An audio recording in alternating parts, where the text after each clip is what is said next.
سردی کا سیزن زوروں پر ہے، اپنے خیال بھی رکھنا ہے، اپنے گھر والوں کا بھی خیال رکھنا ہے، اور خاص طور پہ چھوٹے بچوں کا زیادہ خیال رکھیں۔ بلا ضرورت ٹھنڈی ہواؤں میں اور سرد راتوں میں سرد علاقوں میں نہ نکلے تو بہتر ہے۔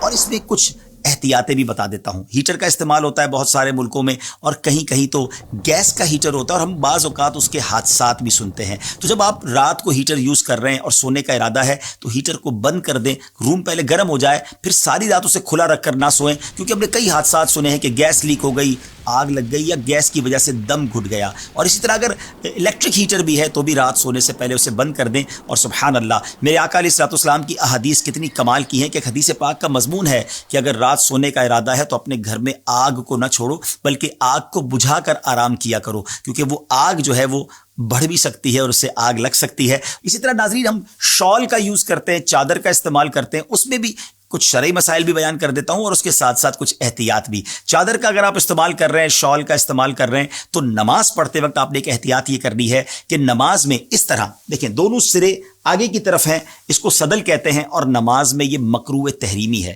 نماز میں یہ بالکل نہیں کرنا۔ نماز میں اگر آپ نے شال کو یوز کرنا ہے تو آپ اس کو فولڈ کر کے اس کا ایک سرا پیچھے کی طرف کر دیں، تو ایک پیچھے ہو گیا، ایک آگے ہو گیا، اور یہاں سے بل بھی ہو گیا، تو اب نماز میں اس میں کوئی حرج نہیں ہے۔ اسی طرح کچھ لوگ اس طرح بھی چادر یا رومال یوز کرتے ہیں کہ ایک کاندھے پر ڈال لیتے ہیں، ایک سرا پیچھے ایک سرا آگے، تو یہ بھی نماز میں نہیں کر سکتے، یہ بھی مکروہ تحریمی ہے۔ تو امید ہے کہ اس مسئلے کو بھی آپ سمجھ گئے ہوں گے۔ دوسری میں نے ایک بات اور بتانی تھی کہ شال کے استعمال میں جب موٹر سائیکل پر جا رہے ہوتے ہیں تو اس میں ایک پرابلم یہ ہے کہ بعض اوقات بے احتیاطی ہو جاتی ہے، موٹر سائیکل کے ٹائر میں یا چین میں وہ شال آ سکتی ہے اور حادثہ ہو سکتا ہے۔ تو چاہے آپ موٹر سائیکل پر سواری کر رہے ہیں، شال پہنیے، اور اگر اسلامی بہنیں ہیں تو اپنے برقعے کا یا اپنی چادر کا بھی خیال رکھیں۔ رب کریم سے دعا ہے کہ اللہ کریم ہمیں ہر طرح کے حادثات سے محفوظ فرمائے، اس سرد موسم میں بھی اللہ ہماری صحت کی حفاظت فرمائے۔ اور یہاں ایک اور بات بڑی سمجھنے والی ہے، سرد راتیں ہوں، سرد موسم ہو، ہم سے بعض اوقات سردی برداشت نہیں ہوتی، گرمی پڑے تو وہ بھی برداشت نہیں ہوتی۔ ہم کتنے نازک ہیں، سوچئے ہم جہنم کا عذاب کیسے برداشت کر سکیں گے۔ تو ہمیں زندگی ایسے گزارنی ہے کہ جہنم میں نہیں، انشاءاللہ جنت میں جانا ہے۔